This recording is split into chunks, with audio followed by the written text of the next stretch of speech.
ایمان لانے کے بعد وہ غیر اللہ کی محبت جو انسان کے دل سے نکل نہ سکے،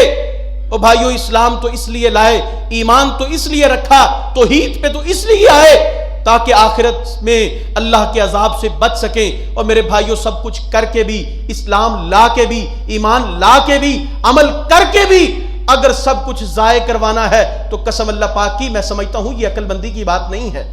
اللہ نے میرے نبی کریم محمد جی شان کو اس امر کا اعلان کر کے فرمایا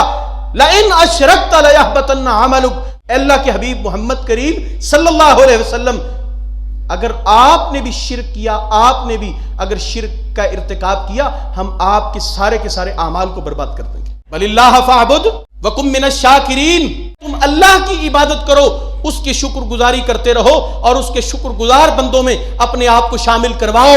وَكُن مِّنَ الشَّاكِرِينَ، حکم ہے کہ ان لوگوں میں شامل ہو جاؤ جو شاکر ہیں، جو شکر گزار ہیں، جو اللہ کی عبادت گزاری کرنے کے ساتھ ساتھ اس کی شکر گزاری کرتے ہیں۔ مل گیا تو شکر کریں، نہیں ملا تو صبر کریں۔